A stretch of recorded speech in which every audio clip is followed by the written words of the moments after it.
নমস্কাৰ এই ভিডিওটোত আলোচনা কৰিম ডিএলএড ফাৰ্ষ্ট সেমৰ পেপাৰ S11 অৰ্থাৎ childhood child protection and development of চিলড্ৰেনৰ 2021 চনৰ যিখন পেপাৰ ফাইনেল এক্সামৰ যিখন পেপাৰ হয় এখন ডিসকাস কৰিম। এখন 70 মাৰ্কৰ পেপাৰ আহে আৰু সময় দিয়া হয় 1 ঘণ্টা 45 মিনিট আৰু ইয়াত প্ৰথম প্ৰশ্ন 1 মাৰ্কৰ 10টা আহে। তাৰ প্ৰথম প্ৰশ্ন আহিছিলে 2021 চনত এটো 1A আছিলে সম্পূৰ্ণকৈ লিখা ICPS ৰ ফুল ফৰ্ম আহিছিলে আৰু CCI ৰ ফুল ফৰ্ম আহিছিলে। ICPS ৰ ফুল ফৰ্ম হৈছে ইন্টিগ্ৰেটেড চাইল্ড প্ৰটেকশ্যন স্কিম আৰু CCI ৰ ফুল ফৰ্ম হৈছে চাইল্ড কেয়াৰ ইনষ্টিটিউচন। 2 নম্বৰ প্ৰশ্ন আহিছিলে শিশুৰ সামাজিক বিকাশৰ এটা উদাহৰণ দিয়া। Give one example of child social development হেতু উদাহৰণটো হৈছে দলগত ক্ৰিয়াত অংশগ্ৰহণ বা বন্ধুত্ব স্থাপন। 3 নম্বৰ প্ৰশ্ন আহিছিলে এটা সঞ্চালনমূলক খেলৰ উদাহৰণ দিয়া। Give an example of play based on motor development উদাহৰণটো হ'ব দৌৰা জপিওৱা এনে ধৰণৰ খেলবোৰ। 2 নম্বৰ কুৱেশ্যন আহিছিলে সামাজিক বিকাশৰ সংজ্ঞা দিয়া। ডিফাইন সোশিয়াল ডেভেলপমেন্ট সামাজিক আকাংক্ষা অনুসৰি আচৰণ প্ৰদৰ্শন কৰাৰ দক্ষতাকে সামাজিক বিকাশ বোলে। ই নম্বৰ কুৱেশ্যন আহিছিলে ইতিবাচক প্ৰতিপুষ্টি কি। হোৱাট ইজ পজিটিভ ফিডবেক ইতিবাচক প্ৰতিপুষ্টি প্ৰদানে প্ৰতিক্ৰিয়াৰ সম্ভাৱনীয়তা বৃদ্ধি কৰে অৰ্থাৎ প্ৰশংসাই এটা শিশুৰ অধ্যয়ন কাৰ্যত প্ৰতিপুষ্টি প্ৰদান কৰে। F নম্বৰ কুৱেশ্যন আহিছিলে শিশু এটাৰ সামাজিক কৌশলৰ নাম উল্লেখ কৰা। Mention one social skill of children হেতু হ'ব সুস্থ মনৰ প্ৰতিযোগিতা। জি নম্বৰ কুৱেশ্যন আহিছিলে দুটা প্ৰাথমিক আবেগৰ নাম লিখা। নেম টু প্ৰাইমেৰী ইমোশন হেতু হ'ব ভয় আনন্দ এনে ধৰণৰবোৰ। 6 নম্বৰ কুৱেশ্যন আহিছিলে প্ৰাকৃতিক নিৰীক্ষণৰ এটা অসুবিধা লিখা। Write one demerit of naturalistic observation নিৰীক্ষণকাৰীয়ে যাক নিৰীক্ষণ কৰি আছে তেওঁ যদি নিৰীক্ষণ কৰোঁতে গম পায় তেতিয়া বেলেগ ধৰণৰ আচৰণ কৰিবলৈ লয়। আই নম্বৰ কুৱেশ্যনটো আছিলে শিশুৰ অধিকাৰ সম্পৰ্কীয় এখন আইনৰ নাম লিখা। Right the name of one act related to child right হেতু হৈছে শিশু অধিকাৰ আইন 2005। জে নম্বৰ কুৱেশ্যন আহিছিলে শিশু সুৰক্ষাৰ এটা নীতি উল্লেখ কৰা। Mention one principle of child protection হেতু হ'ব পৰিয়াল ভিত্তিক যত্ন আৰু পুনৰ একত্ৰীকৰণ বা নিৰ্যাতনৰ পৰা সুৰক্ষা। এয়া হৈছিল 1 নম্বৰ 10টা কুৱেশ্যন। তাৰপিছত আহে 2 নম্বৰত 2 মাৰ্কৰ 4টা কুৱেশ্যন আহে মানে 8 নম্বৰ। তাৰ প্ৰথম প্ৰশ্ন আহিছিলে গঠনমূলক খেল কি এটা উদাহৰণ দিয়া।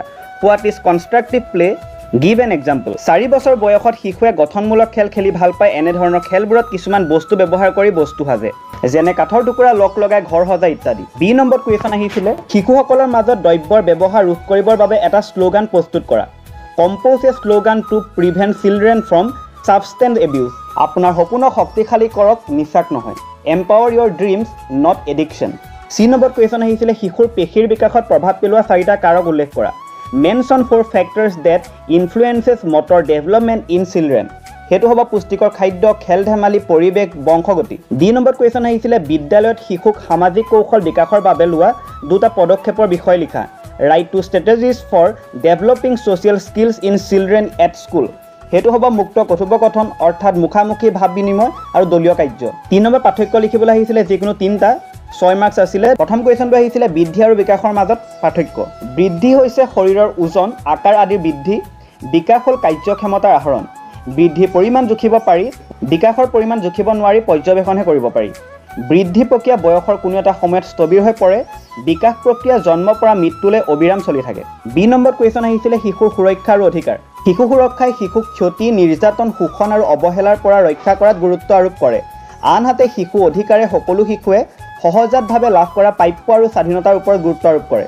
দ্বিতীয়তে শিশুৰ সুৰক্ষাত শিশুসকল বিপদত পৰিলে হস্তক্ষেপ কৰা আৰু তেওঁলোকৰ সুৰক্ষা আৰু মংগল নিশ্চিত কৰাৰ ব্যৱস্থা ৰূপায়ণ কৰাত গুৰুত্ব আৰোপ কৰে।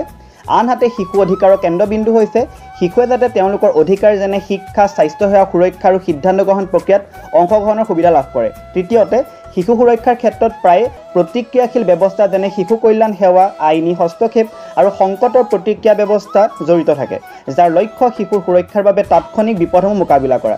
আনহাতে শিশুৰ অধিকাৰে অধিক সক্ৰিয় পন্থা গ্ৰহণ কৰে শিশুৰ অধিকাৰক সন্মান সুৰক্ষিত কৰাত গুৰুত্ব দিয়ে।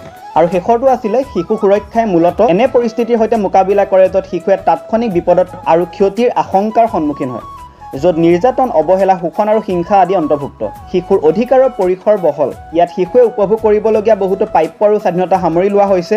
ইয়াৰ ভিতৰত শিক্ষা স্বাস্থ্যসেৱা আশ্ৰয় অংশগ্ৰহণ বৈষম্যহীনতাৰ অধিকাৰ আদি অন্তৰ্ভুক্ত। চি নম্বৰ কুৱেশ্যন বৃদ্ধি আৰু পৰিপক্কতাৰ মাজত পাৰ্থক্য। বৃদ্ধি মূলতঃ পৰিমাণগত পৰিৱৰ্তন য'ত জীৱনৰ শৰীৰৰ আকাৰ ওজন আৰু মাত্ৰা শাৰীৰিক বৃদ্ধি জড়িত হৈ থাকে। আনহাতে পৰিপক্কতা হৈছে এনে গুণগত পৰিৱৰ্তন য'ত কেৱল শাৰীৰিক পৰিৱৰ্তনৰ বাহিৰে দক্ষতা ক্ষমতা আৰু সামৰ্থ্যৰ বিকাশ আৰু পৰিশোধন জড়িত হৈ থাকে দ্বিতীয়তে বৃদ্ধি মূলতঃ জিনীয় কাৰক পুষ্টি হৰমন আৰু পৰিৱেশৰ কাৰক যেনে পৰ্যাপ্ত স্বাস্থ্য সেৱা আৰু পুষ্টিৰ সুবিধাৰ দ্বাৰা প্ৰভাৱিত হয় পৰিপক্কতা শিক্ষা সামাজিক পাৰস্পৰিক ক্ৰিয়াকলাপ আৰু সাংস্কৃতিক প্ৰভাৱকে ধৰি জিনীয় প্ৰৱণতা আৰু পৰিৱেশৰ অভিজ্ঞতাৰ সংমিশ্ৰণৰ দ্বাৰা প্ৰভাৱিত হয় তৃতীয়তে উচ্চতা ওজন শৰীৰৰ ভৰ সূচকাংক আদি বস্তুনিষ্ঠ জোখমাখ ব্যৱহাৰ কৰি বৃদ্ধিৰ জোখ আৰু পৰিমাণ নিৰ্ণয় কৰাটো তুলনামূলকভাৱে সহজ পৰিপক্কতা অধিক গুণগত প্ৰকৃতিৰ হোৱাৰ বাবে বিকাশৰ মাইলৰ খুঁটি জ্ঞানমূলক মূল্যায়ন আৱেগিক বুদ্ধিমত্তা পৰীক্ষা আৰু সামাজিক কাৰ্যকলাপৰ মূল্যায়নৰ জৰিয়তে মূল্যায়ন কৰা হয় যিবোৰ অধিক বিষয়ভিত্তিক আৰু প্ৰসংগ নিৰ্ভৰশীল হ'ব পাৰে 3 নম্বৰ কুৱেশ্যন সূক্ষ্ম পেশী সঞ্চালন আৰু স্থূল পেশী সঞ্চালন সূক্ষ্ম পেশী সঞ্চালন মূলতঃ হাত আঙুলি আদি সৰু সৰু পেশীৰ গোটসমূহৰ সমন্বয় আৰু নিয়ন্ত্ৰণ জড়িত হৈ থাকে স্থূল পেশী সঞ্চালনত হাত ভৰিৰ পেশীৰ গোটকে ধৰি